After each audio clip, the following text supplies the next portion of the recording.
Hello बच्चों, जय श्री राम। जैसा कि अपन ने पार्ट फर्स्ट और पार्ट टू में चैप्टर सेकंड के बारे में डिस्कस किया था, उसके बाद में आज स्टार्ट करते हैं exercise chapter number second, the invisible living world beyond our naked eyes. Exercise की बात करते हैं, तो चलो शुरू करते हैं। फर्स्ट क्वेश्चन इसका है, various part of a cell are given below, write them in appropriate places in the following diagram. आपके पास में ये डायग्राम दे रखा है, ये वाला ये डायग्राम। इस डायग्राम के अंदर क्या करना अपने को, ये सेल के अलग अलग पार्ट्स अपने को दिए हुए हैं। क्या दिए गए हैं? सेल के जो पार्ट्स दिए गए हैं इनको अपनी अपनी जगह पे रखना है कि कौन सा एनिमल सेल का है, कौन सा प्लांट सेल का है और कौन सा अदर सेल का है। तो इसका आंसर है, जैसा कि अपन ने चैप्टर में पढ़ा था कि nucleus animal cell, cytoplasm animal cell और इसके अलावा सेल मेम्ब्रेन, ये तीन तो आएंगे, एनिमल सेल के पार्ट आएंगे। क्लोरोप्लास्ट, जैसा कि अपन ने पढ़ा था, क्लोरोप्लास्ट किस में मदद करता है? ग्रीन कलर का पिगमेंट कंटेन करके रखता है। तो ग्रीन कलर का पिगमेंट किसके अंदर आएगा? प्लांट्स के अंदर। तो क्लोरोप्लास्ट किसके आ जाएगा? प्लांट सेल के अंदर आ जाएगा। दूसरा एक आउटर लेयर के बारे में पढ़ा था, जो क्या होती है? Cell wall. सेल वॉल किस में आएगा? प्लांट सेल में आएगा। और अदर सेल की अगर अपन बात करते हैं तो उसके अंदर क्या आ जाएगा बेटा? न्यूक्लियोइड आ जाएगा। चलो अब सेकंड क्वेश्चन की बात करते हैं कि Anandi took 2 test tubes and mark them A and B. ये तो आप पढ़ लोगे, मैं आपको समझा देता हूँ कि जो सेकंड क्वेश्चन में क्या कह रहा है। आनंदी कह रही है कि एक आनंदी नाम की बच्ची, उसने 2 टेस्ट ट्यूब लिए, ए और बी। दोनों के अंदर उसने एक एक चम्मच शुगर सॉल्यूशन डाला है। हर एक टेस्ट ट्यूब एक और बी के अंदर, लेकिन टेस्ट ट्यूब बी जिसके अंदर क्या एडिड है? यीस्ट भी एडिड है। तो अब दोनों के साथ में वो क्या करिए एक्सपेरिमेंट करने के लिए भी, दोनों टेस्ट ट्यूब्स के माउथ पे, मुंह के ऊपर में एक एक बिगर फैला हुआ बैलून अटैच कर देती है उसके साथ में कि भाई देखते हैं कौन से में फर्मेंटेशन होती है कि नहीं होती है, क्या होता है क्या नहीं होता है, बैलून फूलेगा कि नहीं फूलेगा, क्या सिस्टम है। तो दूसरा क्या करती है वो काम, इसके साथ में ये करती है कि उसको वार्म प्लेस में रख देती है, लेकिन सनलाइट से दूर।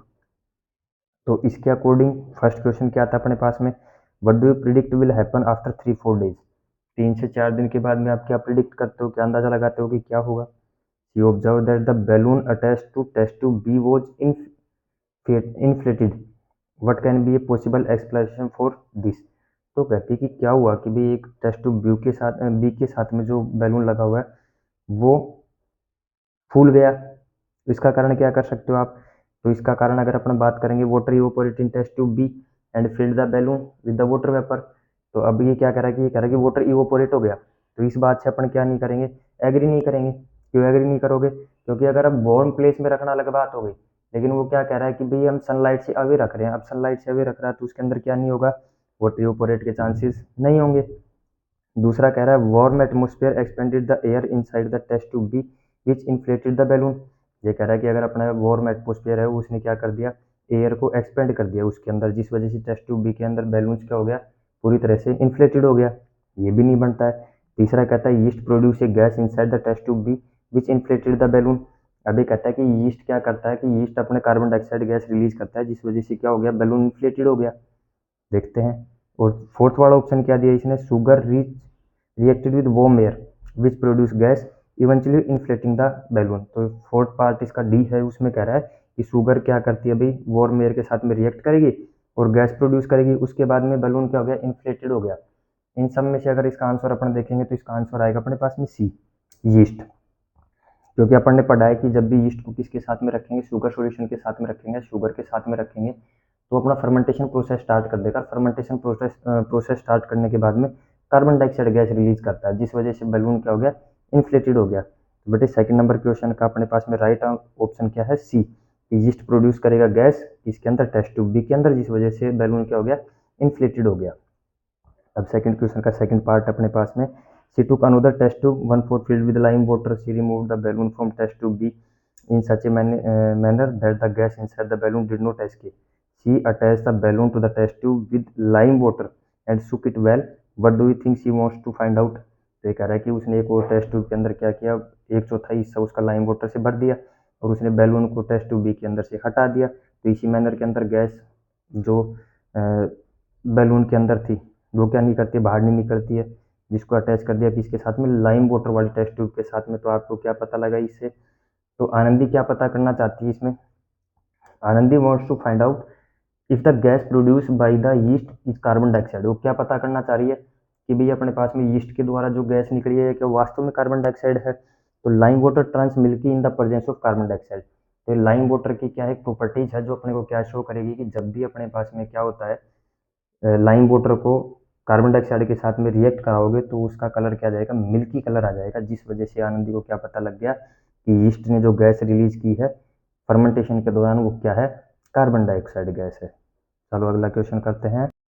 तो बेटा थर्ड क्वेश्चन अपने पास है कि a farmer was planting wheat crops in his field. एक किसान क्या कर रहा है, अभी अपने खेत के अंदर गेहूं की फसल लगा रहा है।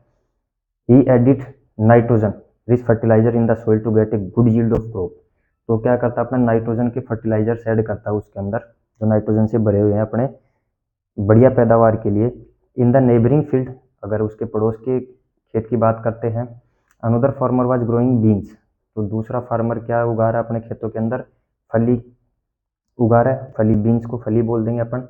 But she preferred not to add nitrogen fertilisers to get healthy crops. Can you think of the reason. तो क्या करना चाह रहा है, अभी वो चाह रहा है कि मैं मेरे खेत के अंदर या मेरी फसल के अंदर क्या नहीं डालूंगा, नाइट्रोजन रिच फर्टिलाइजर नहीं डालूंगा। क्या आप उसका कारण बता सकते हो।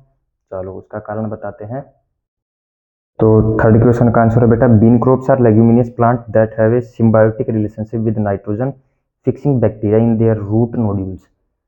तो मैं आपको ये इसका आंसर बताने से पहले एक सिम्बायोटिक प्रोसेस या सिम्बायोसिस प्रोसेस के बारे में बता देता हूँ। सिम्बायोसिस प्रोसेस वो होती है जिसके अंदर क्या करते हैं, दो ऑर्गेनिज्म जब दो जीव क्या करेंगे एक दूसरे से गिव एंड टेक वाली रिलेशन रखते हैं, उसको सिम्बायोसिस प्रोसेस कहते हैं।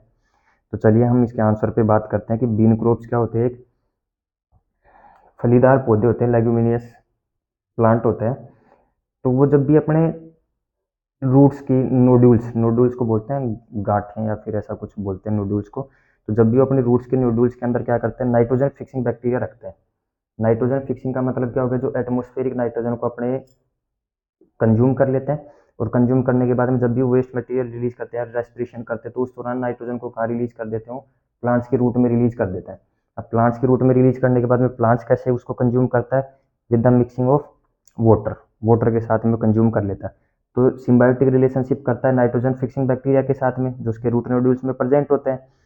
These bacteria convert atmospheric nitrogen into A form that the plant can use. तो ये बैक्टीरिया क्या करेंगे भी, एटमॉस्फेरिक जो नाइट्रोजन हो उसको कन्वर्ट कर देंगे किसके अंदर, उस फॉर्म के अंदर जिसमें प्लांट उसको यूज कर सके। So the farmer does not need to add nitrogen fertiliser. तो इसीलिए जिस फार्मर ने जिसने अपने बीन क्रॉप की है उसको नाइट्रोजन रिच फर्टिलाइजर डालने की जरूरत नहीं है।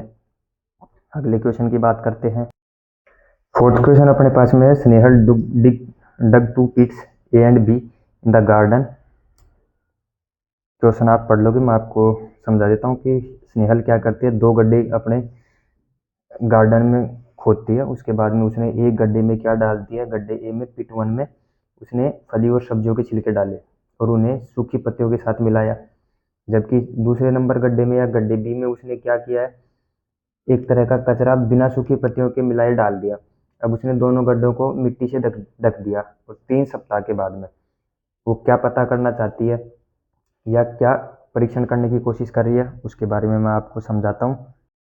तो स्नेहल क्या देखना चाहती है, स्नेहल कंपोजिटिंग एक्सपेरिमेंट देखना चाहती है कि भी क्या होता है। Snehal is trying to test the effect of mixing dried leaves on the decomposition process of organic waste. तो स्नेहल क्या पता करना चाह रही है, स्नेहल ये पता करना चाह रही है कि भी अगर हम क्या करेंगे, जो सूखी पत्तियाँ होती है उसको हम क्या किसी भी मटेरियल के साथ में अगर हम क्या करते हैं ऑर्गेनिक वेस्ट के साथ में उसको मिक्स करते हैं तो डिकम्पोजिशन प्रोसेस कैसी होगी।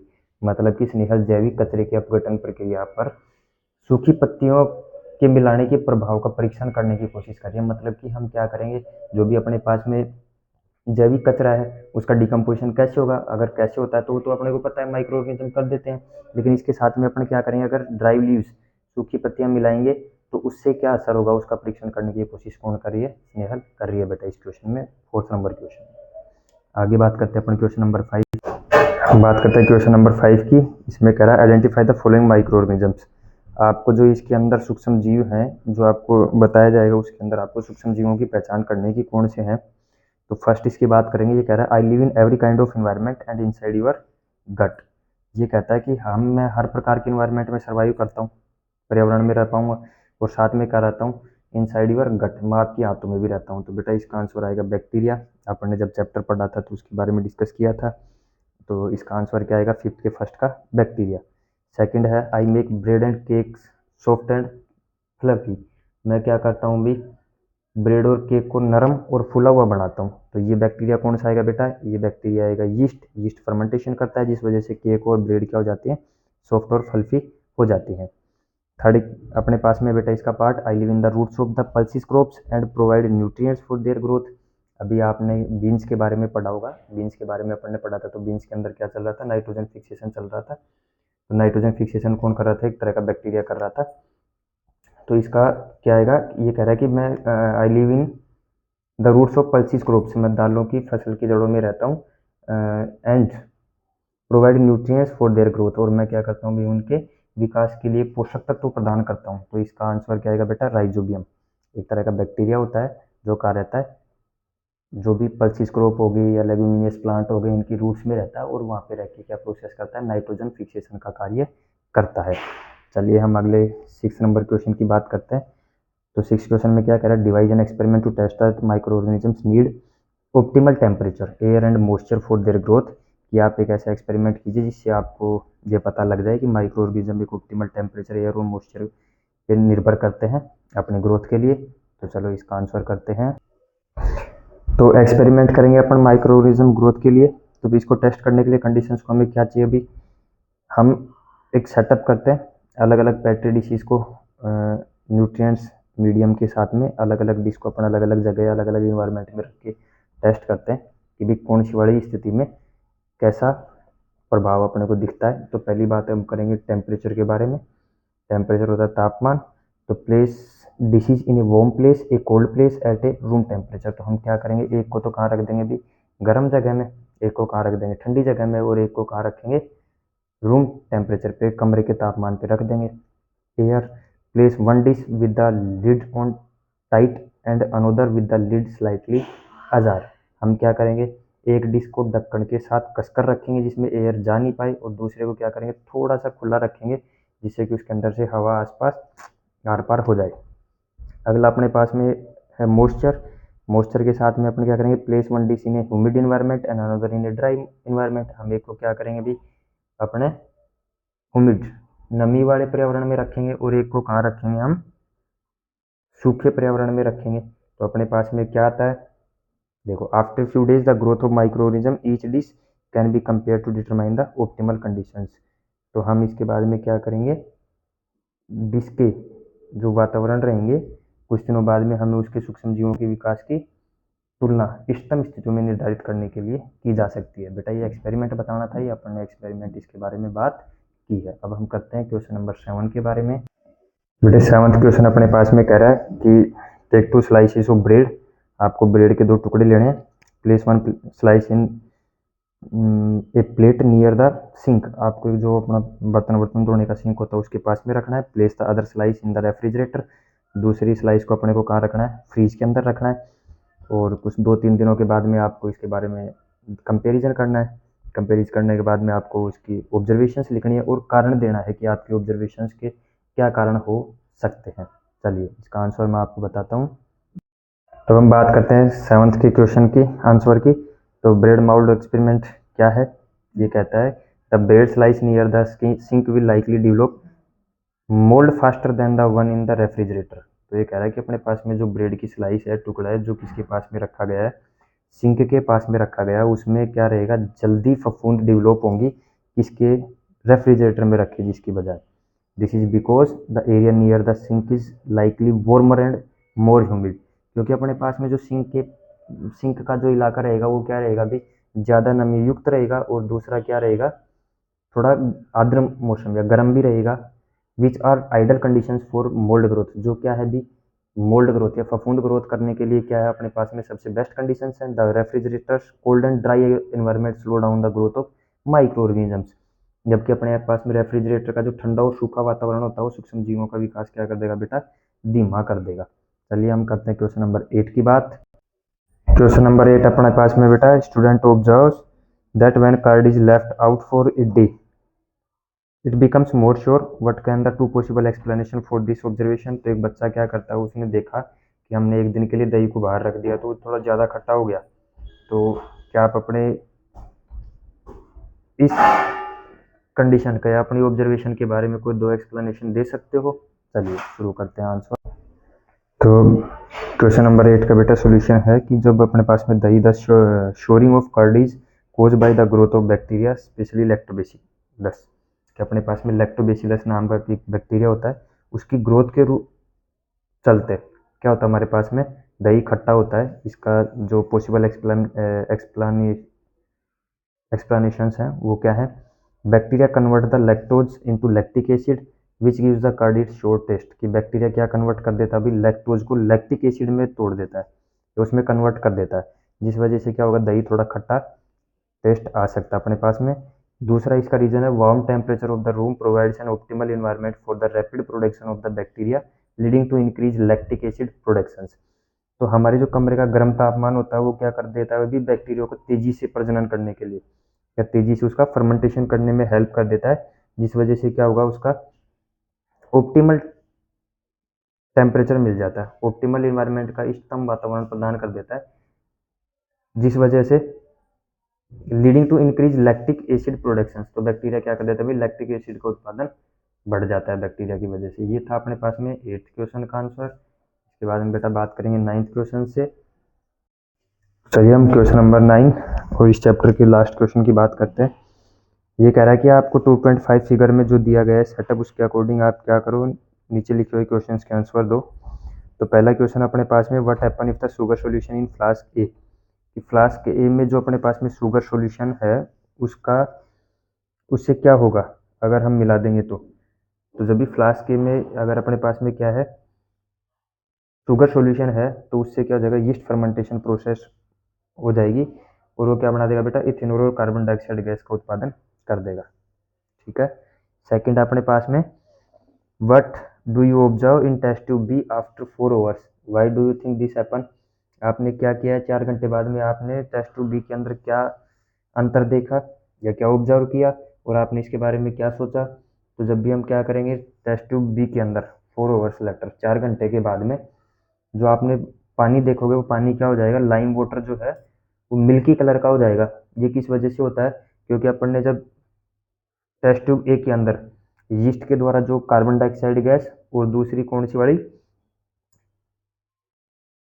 कार्बन डाइऑक्साइड गैस को जब अपन लाइम वाटर में प्रवाहित करेंगे या उसके अंदर से ट्रांसफर करेंगे, तो कैल्शियम हाइड्रोक्साइड के साथ में प्रक्रिया होती है, जिसकी वजह से कैल्शियम कार्बोनेट का अवक्षेप हो जाता है, कैल्शियम कार्बोनेट बन जाएगी।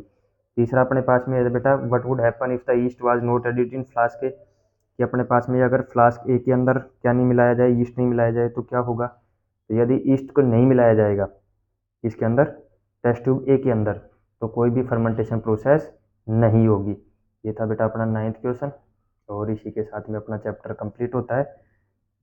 Thank you so much. आपको अगर नोट्स चाहिए तो इसके अंदर से लिखा हुआ है, आप इसमें से क्वेश्चंस के आंसर देख सकते हो। मिलते हैं चैप्टर 3 की नेक्स्ट वीडियो के अंदर।